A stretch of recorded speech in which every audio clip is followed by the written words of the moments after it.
환자분들이 통증이 많이 회복되었을 때 한 달째 정도가 실은 재활하기 가장 좋은 시기고 환자분들한테 되게 중요합니다.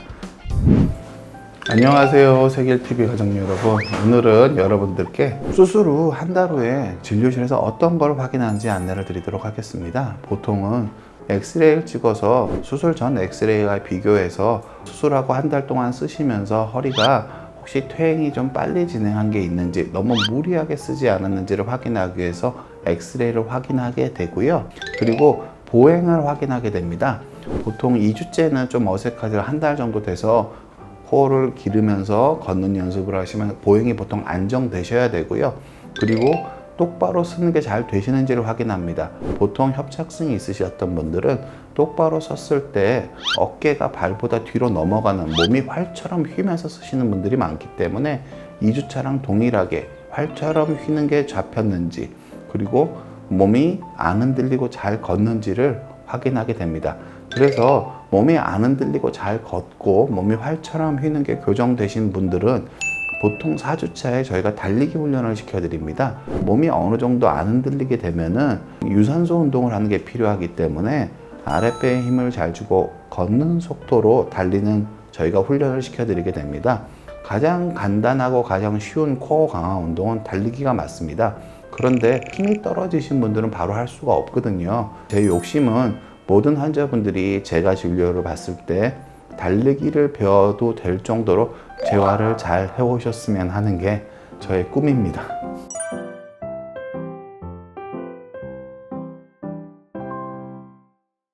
4주차에 제일 도움이 되는 재활이 뭘까요? 4주차에 제일 도움이 되는 재활은 그러니까 단계에 따라 다릅니다. 숨쉬기, 바로 서기, 그리고 바로 걷기, 이 세 가지를 뭐가 더 잘 되는지를 보실 필요가 있습니다. 어떤 분들은 4주차에 오셨을 때 걷기는 되게 흔들리는데 바로 서기는 잘 하시는 분들도 있으시고요. 어떤 분들은 바로 서기는 비교적 잘하는데 걷는 건 되게 흔들리시는 분들이 있습니다. 이런 것들을 균형을 잘 맞춰서 걷기랑 바로 서기가 안정적으로 되는지가 매우 중요하고요.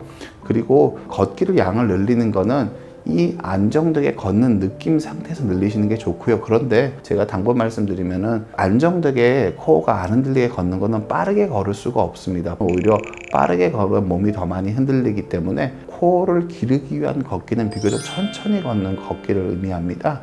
그래서 대부분의 연세가 너무 높으신 분들은 다른 운동을 도저히 할 수 없는 여건이시라면 어쩔 수 없이 걷기로 운동하라고 말씀을 드리지만, 건강하신 70대 정도까지는 코어를 잘 만들어서 바로 서고 바로 걷는 걸 만들어서 천천히 걷는 속도로 달리기를 하실 수 있는 형태로 재활을 하시는 게 가장 권장할 만하다고 저는 생각하고 있습니다.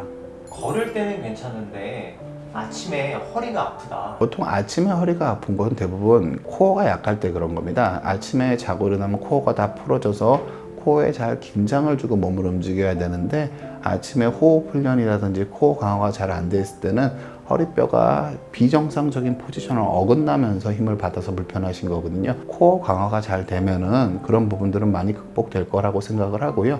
제가 환자분들한테 당부드리는 거는 한 달째 바로 서기, 바로 걷기가 안 된다고 너무 당황하지 마시고, 안 되시는 분들이 당연합니다. 왜냐하면은 짧게는 5, 6개월, 길게는 2, 3년 정도 코어에 힘이 빠져왔는데 그게 한 달 만에 힘이 다 올라가서 몸이 안 흔들리게 되긴 너무너무 어려운 거니까요. 제가 한 달째 봐드리긴 하지만 환자분들한테 제가 당부 말씀드리는 거는 너무 병원 오는 게 번거롭지 않으시면은 1, 2주에 한 번씩 꾸준히 재활해서 지도를 받으시면서 한 달에 한 번씩 저를 보시면서 내 걷는 거, 내 서는 거, 내 숨쉬기가 잘 형성되어 가는지를 확인받으셨으면 합니다. 아프기 전에 치료하는 게 최선입니다. 환자분들이 통증이 많이 회복되었을 때 한 달째 정도가 실은 재활하기 가장 좋은 시기고, 그 시기를 얼마나 잘 보내시느냐가 환자분들한테 되게 중요합니다. 그리고 제가 한 달째 오시면 꼭 확인하는 게 식사 잘 하시는지도 꼭 확인합니다. 활동량이 줄어들으셨던 분이 감압을 하고 나면 허리가 펴지면서 활동량이 좀 늘게 되거든요. 그럼 이 활동량이 늘었을 때 식사에 꼭 신경을 쓰실 필요가 있습니다. 고단백, 단백질을 충분히 드시고 계신지, 가족분들, 비슷한 연배의 분들에 비해서 협착증 수술하신 분들은 대부분 치료 전보다 단백질 섭취량을 늘리셔야지 근육량이 올라갑니다. 그래서 단백질 섭취도 꼭 신경 쓰시라고 말씀드리고 싶습니다. 걸을 때 무릎이 아프다. 걸을 때 무릎이 아프신 거는 많이 흔한 현상이고요. 보행거리가 갑자기 늘어나시기 때문에 환자분들이 협착이 많으시면 불편해서 걷는 양이 좀 줄어들었다가 걷는 양이 늘어나신 무릎이 좀 불편하실 수 있습니다.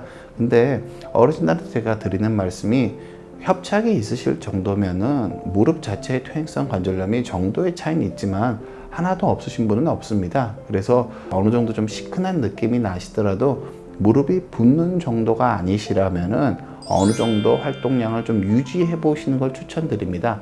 무슨 뜻이냐면은 어느 정도 퇴행성 관절염이 있으신 분들이 하나도 안 아프게 운동을 하려면 실질적으로 운동 효과를 내기가 어렵거든요. 그리고 그중에서 무릎이 좀 많이 불편하신 분들은 걷는 거를 코어를 기르기 위한 운동으로만 활용하시고 나머지 유산소 운동은 수영이나 사이클, 자전거 같은 걸로 유산소 운동을 하시는 거를 좀 더 권해드리는 입장입니다.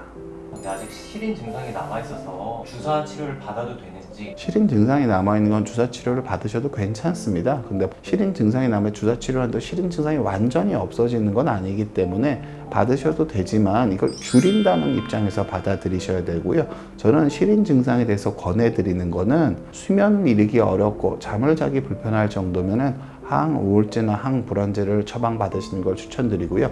제가 처방을 드릴 때는 2달 있다가 제가 다시 뵙자고 말씀을 드리는데 한 7주 정도 약을 먹다가 1주 정도는 끊어보자고 말씀을 드려요. 왜 그러냐면은 이런 신경성 통증 완화제의 약들은 꾸준히 먹어서 예민해진 감각을 좀 둔감하게 만드는 게 필요합니다.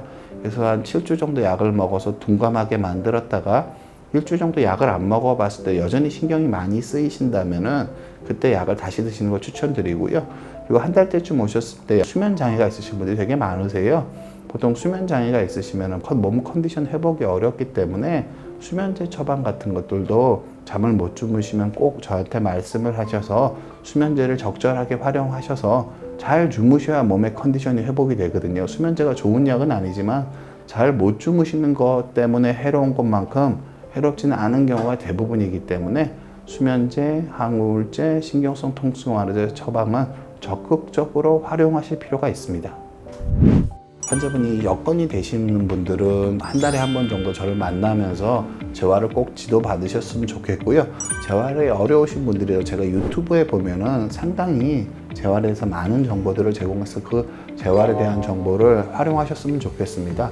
환자분 수술이 한 달이 지나면은 환자분이 이제부터 어떻게 하느냐에 따라서 환자분이 젊어질지 아니면은 크게 젊어지지 못할지가 결정된다고 이해하시는 게 옳습니다. 그래서 환자분들께서 내가 치료하고 나면은 3개월 정도 내가 젊어지려고 내 몸에 힘을 기르려고 잘 노력하셨으면 좋겠고요.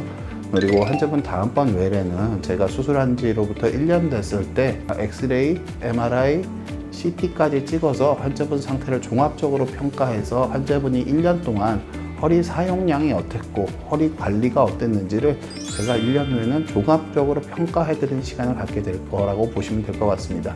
환자분이 1년 후에 오셨을 때는 다 몸이 안 흔들리고 몸을 똑바로 서시고 균형을 잘 나눠 갖도록 걸으셨으면 하는 게 제 바람입니다.